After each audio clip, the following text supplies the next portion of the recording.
مساعد الدكتور محمد كاظم العسكري، رئيس قسم الترجمة في كلية الآداب الجامعة المستنصرية. الأستاذ المساعد الدكتور محمد العسكري عنده الكثير من البحوث، عنده أكثر من 100 كتاب مترجم، حاصل على العديد من كتب الشكر من وزراء ورؤساء جامعات وعمداء الكليات، حاصل على العديد من الأوسمة في المحافل والمؤتمرات الدولية. رحب بالأستاذ المساعد إبراهيم طلعت إبراهيم، أمين مجلس كلية الآداب في الجامعة العراقية، له الكثير من المؤلفات، له الكثير من البحوث المنشورة، حاصل على كتب شهر من معالي الوزير ووزير التعليم من معالي وزير التعليم العالي ورئيس الجامعة والعميد. تفضل دكتور محمد، أستاذ محمد الدكتور محمد العسكري. شكرا جزيلا دكتور حسن على هذه الدعوة الكريمة. شكرا للأستاذ المساعد الدكتور حسن الياسري رئيس قسم الترجمة في كلية الآداب الجامعة العراقية، والشكر موصول أيضا للأستاذ إبراهيم طلعت البياتي ولكل من حقيقة ساعد في إقامة هذه الورشة.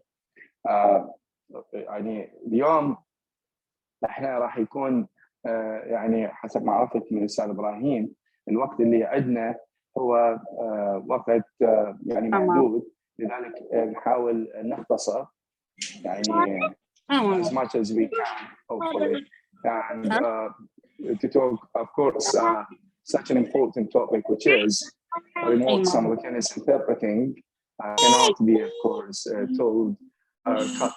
Let us say such a long story cannot be cut short, but you know with the rise of COVID-19 and with the recent developments that have shaken the world, the necessity for remote simultaneous interpreting has increased.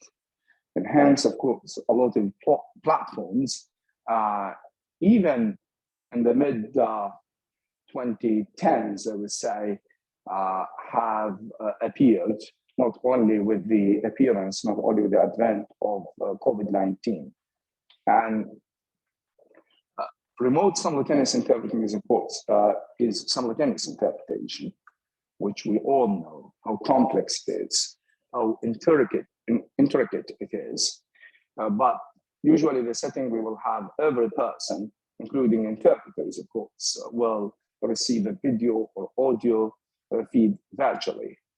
And with remote simultaneous interpreting, interpreters will be allowed to connect remotely from any place, as we are doing it now. We're all connected from home. And of course, all participants will be, by the same token, also connected from remote places and will interact in their own language. As you can see here, that with remote simultaneous interpreting, it is sort of cost-effective. This is why even I expect that, and a lot would expect that even with, inshallah, with the end of this mad coronavirus spread, I expect that this mode of interpreting would continue because I've said it is cost-effective instead of course of having an event physically and inviting all participants to come to one place, and you would bear the costs of tickets, accommodation, logistic issues. You will have what? You will have here all connected through, let us say, platform. And when we talk about platforms, now we have more than one platform where simultaneous interpreting is available, this service.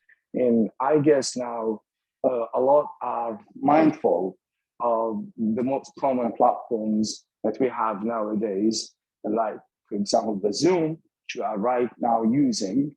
With the Zoom, there is this interpretation service facility where meetings, conferences can be held, and the service of simultaneous interpreting can be provided.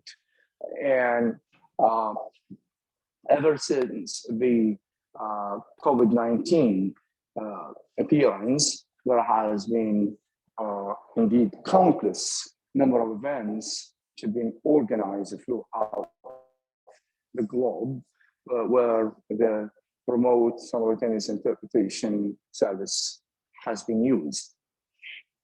And I would say because there are a lot of pluses and minuses. Really, here list, very shortly. We have also this advantage for us interpreters to not be dressed up, for example. I can do it while I'm, wearing, for example, my casual clothes at home.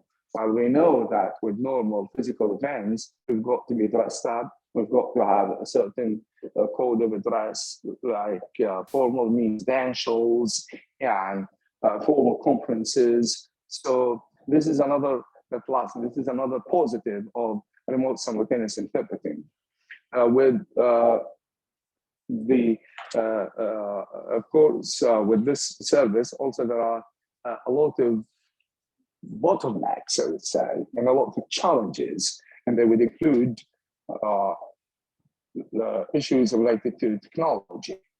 And these, for example, which is often the case, that we have glitches with the internet.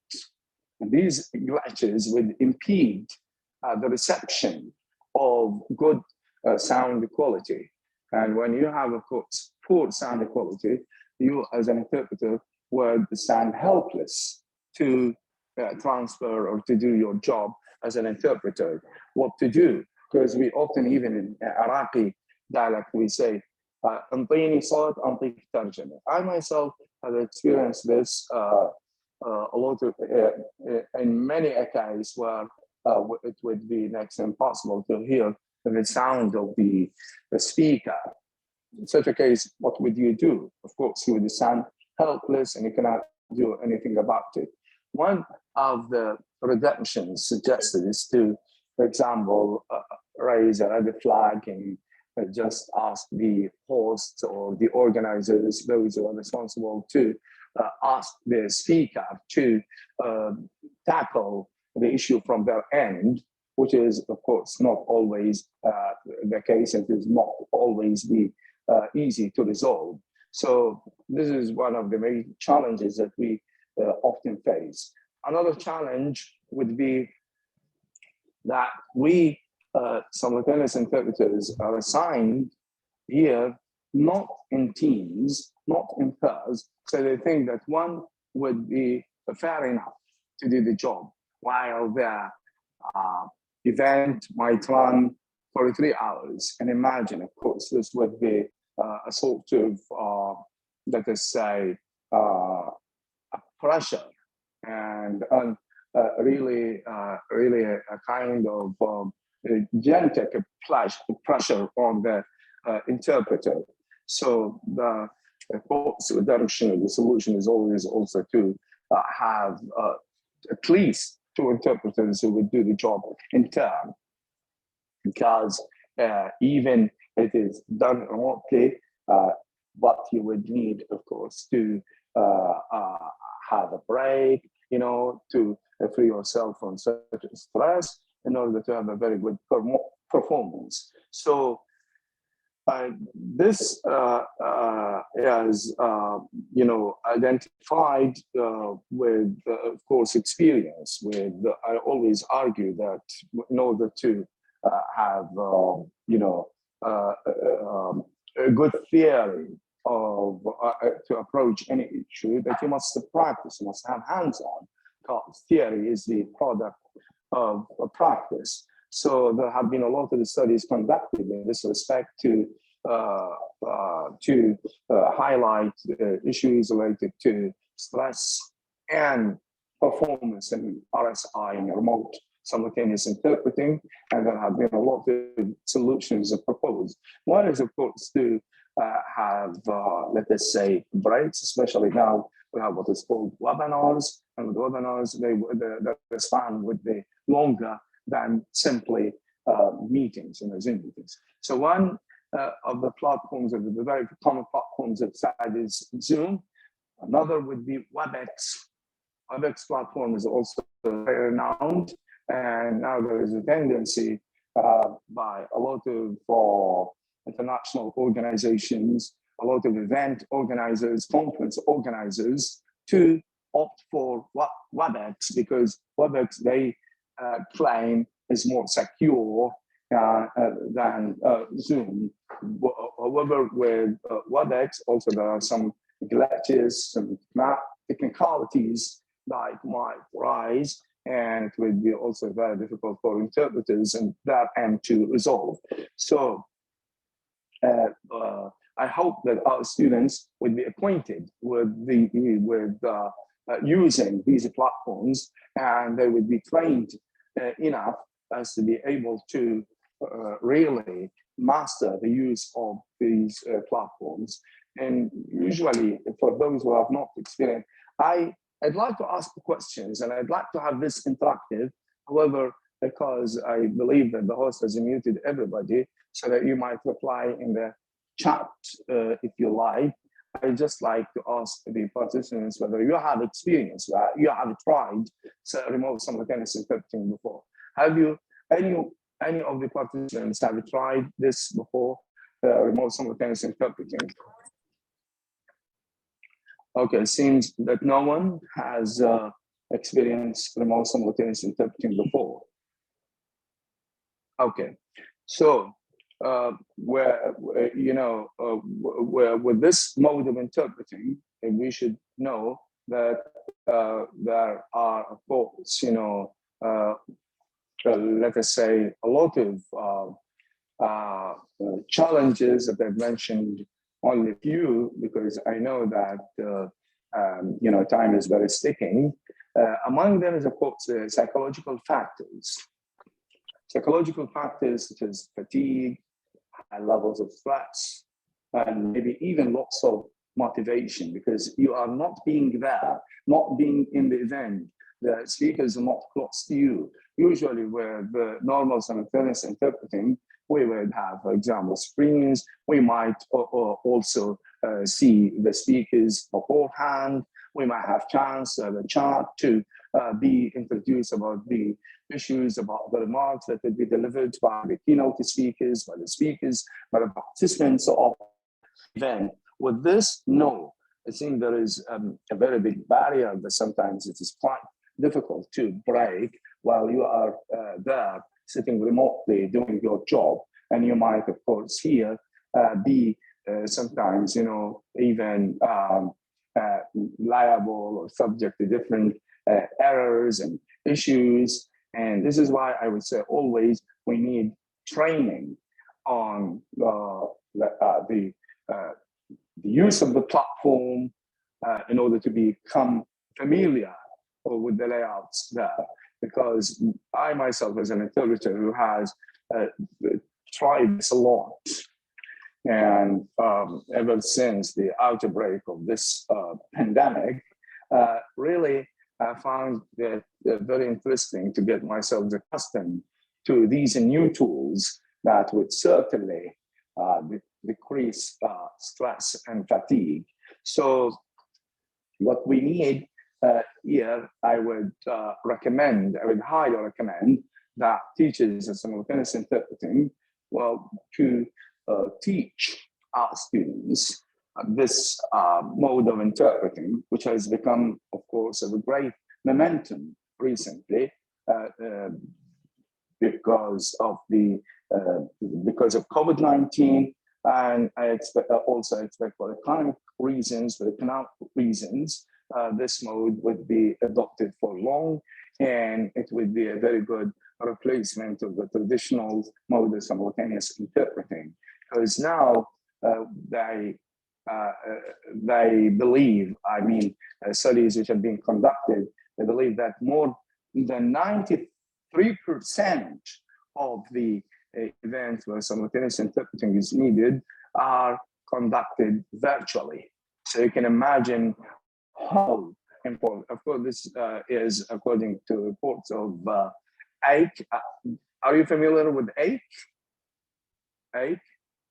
AIC is, of course, the AIIC, which is the International Organization of Professional Simultaneous Interpreters.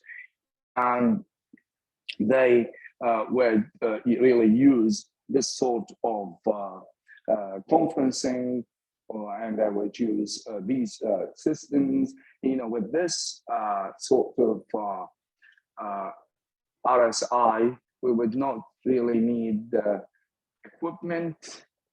We would not need the hotel reservations, and really we would just need, for example, a mobile phone device, which I'm currently using, and we would not need even transportation to move from one place to another. Somebody who is here in Iraq might do simultaneous interpreting for participants who come from the States, from Norway, from Africa. Okay, so you can see how important and cost-effective it is, this simultaneous or remote simultaneous interpreting. Indeed, we simultaneous interpreters who have tried this, we would be faced also with another issue, which is the assignment of interpreters. When we are talking here about simultaneous interpretation, remote simultaneous interpretation. So the host should assign you as an interpreter, which is sometimes the host would forget to assign you as an interpreter. And here there will be a kind of noise, there will be a kind of interruption, there will be a kind of jamming. So you need here always to remind the host that you should be assigned as an interpreter so that you will really perform as an interpreter in the meeting. And when you are assigned as an interpreter, of course, you must provide your account details, your email details beforehand, so that you would be set as a simultaneous interpreter.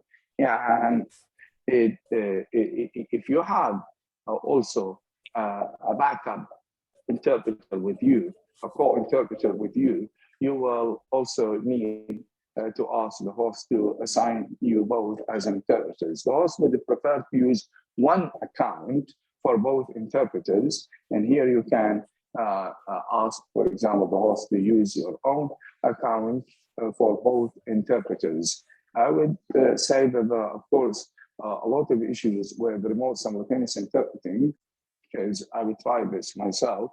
However, I think I've been told not to be too long and to speak only for 10 minutes. And I think I've exceeded the time limit, and I may stop here and ask my colleague also to complete I have started, and also I would be ready for any Q's and A's. In the Q's and A's session, I will of course respond to any question that might be raised by the participants. Thank you, Dr. Hassan, again. And now I tell our student, our colleague, Mr. Ibrahim, the floor is yours. Over to you. Thank you. Thank you so much, Professor Dr. Mohammed Al-Askari, for this amazing presentation concerning remote simultaneous interpreting. In fact, you have left me nothing to say. You have said everything concerning interpreting. Thank you so much, Dr. Hassan, the host of this important symposium organized virtually in cooperation with Al-Mustansir University and Iraqi University. In fact, since the COVID-19 pandemic took place on the face of planet Earth, everything has changed. This is why teaching simultaneous interpreting is changed as well, from the traditional approach, as my professor Dr. Mohammed Al-Askari said, into the student-centered approach. We in Iraqi University applied this in our simultaneous interpreting lab since the beginning of COVID-19, because everything was transferred virtually, every single lesson. This is why I have changed as well as a simultaneous interpreting teacher and consecutive interpreting teacher as well. I have made use of something called simulation sessions. My students made use of this approach. Simulation sessions mean students will experience simultaneous and consecutive interpretings online as if they are participating in conferences. They are divided into 3 groups: the writing group, the narrating group, and the translating or the interpreter group. So the writing group are assigned to write down a text, a speech, a composition, and the narrators are going to be responsible for reading certain parts of this type of text, and then the interpreters are going to listen to the narrators. And these are organized virtually via employment of Zoom meeting platforms, and they were recorded and they were edited on the YouTube channel of Ibrahim Bayati. Number two, we have made use of another strategy that can be in harmony with virtual teaching. It's called the Quadro Strategy. And it means what? It means that students are going to face 4 phases of interpretations. The first phase is called listening comprehension. Students are going to be exposed to the footage, are assigned to interpret for the first time, and they are asked kindly to focus on the topic, the context of the video. Is it political? Is it religious? Is it based on conference? Is it concerned with war, for example? Is it concerned with advertisement? Then they are going to listen and watch the video once again, but this time they are going to focus on the lexical items found in the body of the speech, whether they are difficult or not, whether they are a piece of cake or not. And then they are asked to sit in groups, discuss with each other the nature of these difficult terms they face, so as to arrive at the optimal equivalent terms of such vocabulary. Number 3, the third phase of this strategy, they are, let's say, requested to watch the video again, but they have to have the know-how of understanding the context and the vocabulary. And the 4th level is going to be concerned with interpretation. So I myself apply this strategy on site and virtually, and we have found that such progress made with students. This is why I repeat myself, strategies are changed in accordance with the circumstances that we witness on a daily basis. And one of the pros of COVID-19 that made us familiar with virtual platforms like Zoom meeting, and Zoom meeting platform, for example, has many great pros.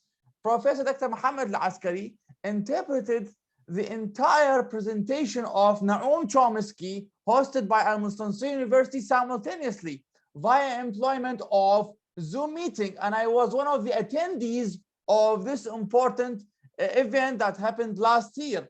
And this is defined as one of the most prime examples of remote simultaneous interpreting, where the interpreter is sitting in Iraq and the speaker is in the States. So the benefit of remote simultaneous interpreting is that, as Professor Dr. Muhammad Al-Askari said, that you don't have to pay for transportation, you don't have to go anywhere, you can do it at home without being disclosed. This is why I ask all students to, let's say, make use of this technology for the sake of developing their mentality, getting benefit from the practice. As we know all, that practice is defined as the hard currency of simultaneous interpreting and even consecutive interpreting as well. This is why the simulation sessions applied before can be repeated, and students can be, let's say, get used to it, and they can do it by themselves through their own groups for the sake of defining their own, let's say, edge, and become good and useful interpreters that can serve the society in, let's say, a useful manner.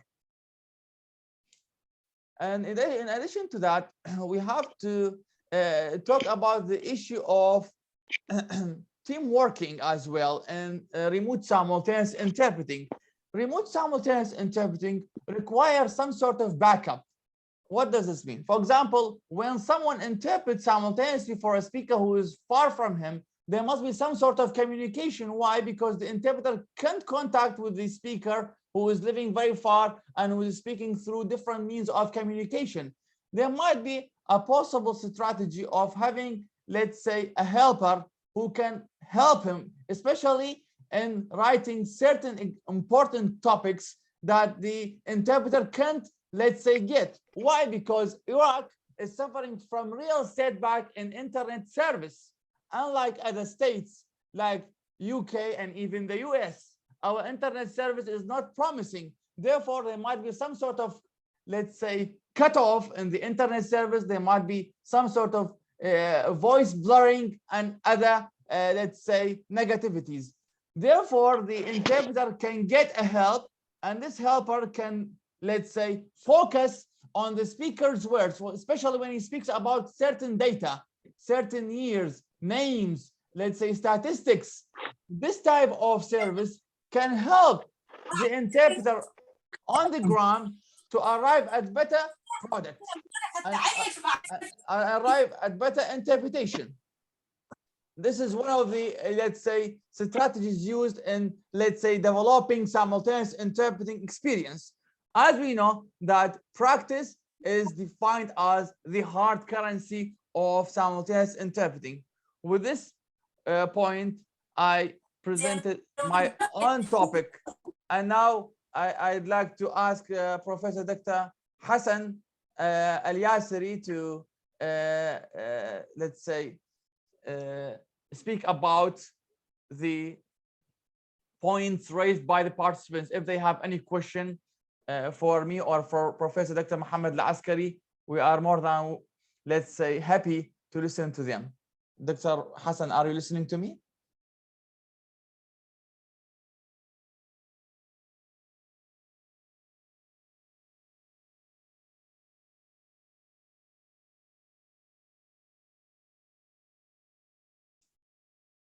دكتور حسن تسمعني؟ I think there is a technical problem concerning coming. Okay, thank you, Ustad Ibrahim. Thank you. Now, thank you for this presentation. Thank you so much, Professor. Well, you have, of course, presented a lot of good insights, I would say. And again, back to our, of course, esteemed participants, if you've got questions, please feel free to ask, because this is, of course, a very, let us say, a new topic, and it should be, and everything new should be interesting, of course.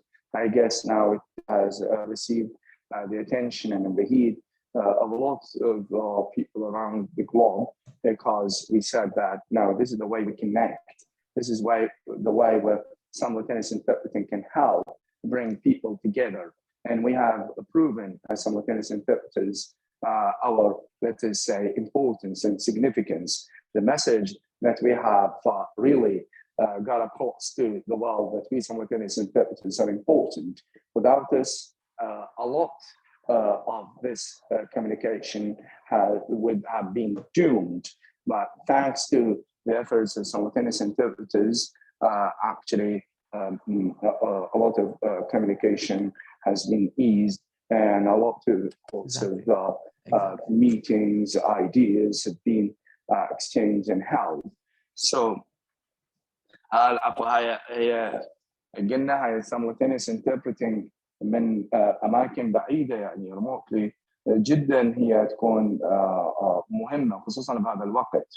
احنا قلنا we mentioned that a lot of the pluses and minuses. For example, we've spoken about the internet. The internet issue is really an issue everywhere in the world, not only in Iraq, by the way. And I've heard it from one lady who is a participant in one of the webinars that I did in simultaneous interpretation virtually. She said, these meetings cannot be called webinars or meetings unless we have such technicalities. So always there are technicalities that would arise with such meetings. And تشوفون دائما الانترنت ينقطع. So what to do? For example, we can use, let's say, two sources of the internet. One is, of course, the Wi-Fi. The other is the data. This is what I used to do, that I would have the data, enough data, for example, to get connected. I would use two devices, two sources of internet. If one fails, if my internet with one device goes down, I would, of course, have a replacement. I would always have a plan B to help me. That would be a very good catalyst in order to overcome this inevitable problem. This is out of hand, of course. So this one, I believe, a very good tip to for us, future simultaneous interpreters who are doing the job virtually, and you can have not only one source from the internet, you can have, for example, Wi-Fi and the data. كأنك أسس تجيب هويات أو زين أو كورك وبنفس الوقت الإنترنت مال البيت or sometimes office مثلا. هذا يعني can be a good solution for the internet issues. قلنا احنا هذه يعني دائما هي خلينا نقول the most perplexing issue. يعني communication would be severed. ما يصير الكوميونيكيشن اذا ماكو طبعا good internet. واحنا simultaneous interpreters, if we don't have or don't receive a good sound quality, of course we will fail. What messages we would transfer, what messages we would interpret if we don't really get or we don't grasp the message because of the poor sound quality. The platforms I think I've mentioned, Zoom, WebEx, but I forgot also to mention another important platform, which is called Quadro. This is Quadro, where, of course, multiple interpretation languages would be available. So webinars would be held with not only dual or a pair of the two languages, but we might have, for example, more than two languages, English, French, Arabic. I really also took part in such events where there was a need for different, let's say, interpretation languages. And you are strongly advised to take part in such events where you would see, you would know, you would get acquainted about the ins and outs of remote simultaneous interpreting. For example, you know where the icon of language of interpretation language would appear. Usually it would take the form of a globe, and then you just you would have the options either to listen to the flow, to the main audio, or to the interpretation. For example, English and Arabic. You would listen to the English interpretation, and now here as an interpreter you should move, of course, between the two. If somebody speaks Arabic, you would be on the English channel, because the English-speaking audience would listen to the English interpretation. So you need to press. I wish that we would do this one day physically, where we can show you how the interpreters would move, remote simultaneous interpreters would move between the two languages. So you would listen to the main audio. If the main audio is Arabic, you should press the English language channel. Yeah, so that the English-speaking audience would listen to your interpretation. This is on one hand. And second, of course, you should always make sure that you are not muted, because however you would exert efforts, these efforts would go in vain if you are mute. So such minor issues might do mar the happiness of good performance that you would take pride at. So you need to واحد يدير باله، يعني انا لسه صار لي احكي لازم ادور على الميكروفون مالتي ميوت او كذا، لانه sometimes it's difficult to really get the attention of interpreters that you are mute. Okay, and also this is important also to know that once you are an interpreter, you cannot communicate easily with the organizers, with the hosts, because they would be in the main audio and they would not listen to you, because they are, for example, somebody who is a bilingual, he speaks English and Arabic, would not need to go to the interpretation channel. So he thinks he would be relaxed that everybody, he would be rest assured that everybody is listening to the interpretation. So you might, in this case, write something in the chat, or also you should keep an eye on what is written in the chat, and you will perform sort of multitasks, doing interpretation and at the same time written translation, because sometimes simultaneous interpreters are also requested to do written translation of what is there in the chat box, the messages, questions, which are written there in the chat box, also interpreters will do. This is why it is strongly recommended, it's strongly advised that you would have another backup interpreter with you, because he or she would be responsible, of course, for the written translation of the messages written in the chat box. Okay, and I'm just trying to have sort of brainstorming interaction. Just want to see whether somebody would like to make any kind of intervention. Please feel free to jump in and to ask whatever question that Robert there in your mind. يعني تشوفون هذا العالم كله تحول الآن نحو هذا الموضوع من الترجمة الفورية، لأنه هو قلنا اقتصادي وبنفس الوقت يغنينا عن كثير من الأمور. يعني بدل ما أجيب أجهزة ترجمة فورية، وتذكروا هذا الموضوع simultaneous interpreting. ممكن we can have also consecutive interpreting virtually done. ممكن تكون. Here what you need of course is to also have a notebook, okay, at your desk to jot down important remarks that hence some clues that would enable you to render the message uttered by the speaker. فهم تكتب انت. So high multitask singular, and you listen, and then you would go back to after, of course, the speakers would make pause, and we don't know when they make pause. It might be, we call it long consecutive interpretation. It might, be minutes, or it might be even, more than half an hour, things like this. So one has to be, of course, with all these, let us say, tools, so that he or she will be able to render that an accurate rendition of what is being said. Yeah. No. I hope that I'm audible. You can hear me. Okay. We lost. Thank you so much. Hassan, we lost him. Thank you so much. Thank you so much, Professor Dr. Mohammed Al-Askari, for this amazing symposium presented by you and the topics that you raised. I hope that all students of simultaneous interpreting class will get benefit from them and take them into account. In fact, the time is almost, let's say, finished, and I express my thanks and appreciation to Dr. Mohammed Al-Askari. And I express my appreciation to all the attendants who attended this symposium. And we hope that we are going to repeat such activity, inshallah, in near future بإذن الله تعالى. شكرا دكتورنا الغالية من جديد. شكرا جزيلا لكم. شكرا أستاذ إبراهيم، شكرا للجميع. شكرا. Okay.